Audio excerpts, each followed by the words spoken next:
All right. So let's start this video off with a definition. What is grifting? So Google defines grifting as the act of engaging in petty or small-scale swindling. Now, I didn't like the Google definition of the word leadership. Therefore, I looked up the definition based on the word lead. So verb, one, cause a person or animal to go with one by holding them by the hand, a halter, a rope, etc., while moving forward. Two, be a route or means of access to a particular place or in a particular direction. Noun. One, the initiative in an action, an example for others to follow. Two, a position of advantage, in contrast, first place. Now, I believe that all four definitions encapsulate very well what it means to lead.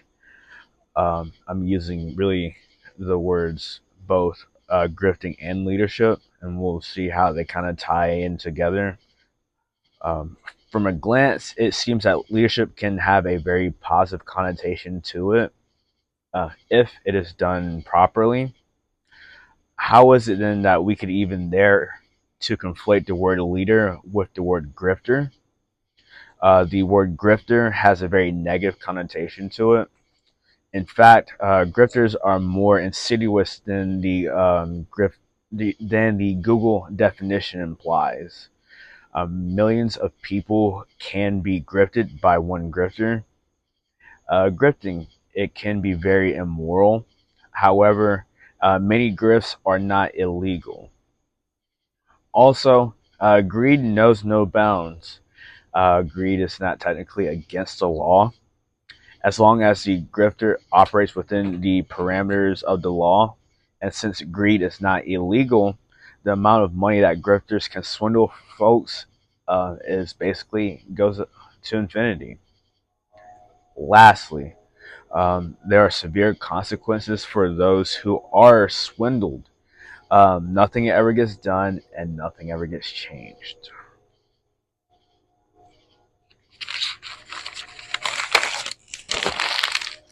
So, if the water between leadership and grifting can be murky, then what is the dam that separates the two concepts? And it boils down to one word: benefits. A leader operates for the benefit of the group. His or her benefit may or may not be a factor. I define leadership as being able to carry people where they could not carry themselves. I didn't necessarily come up with that on my own, but I've heard it somewhere. But moving forward, they have to be better off after following your leadership. Otherwise, why would they need you? A leader who puts the benefit of the group ahead of his or her own desires is a borderline slave. Servitude is a component of leadership, even though it is not the entire cake. Certitude is a component of leadership instead of the whole thing, because a leader who realizes personable, tangible benefits is not necessarily a bad leader. Many leaders do sacrifice for the greater good. Other leaders find ways to make it a symbiotic relationship. The problem occurs when the leader takes all the benefit for themselves at the expense of their followers. The exploitation of those who have given a man or woman a position of power is what makes a leader a grifter.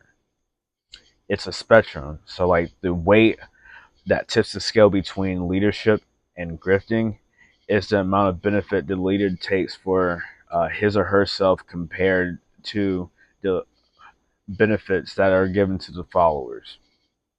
Examples of grifters include preachers, politicians, dating coaches, and social activists, even though it's not limited to these people. Those are just the main examples that I could have thought of. There's a song called Goodie Bag by a rap group called Goodie Mob on their classic album entitled Soul Food that was made in the 90s.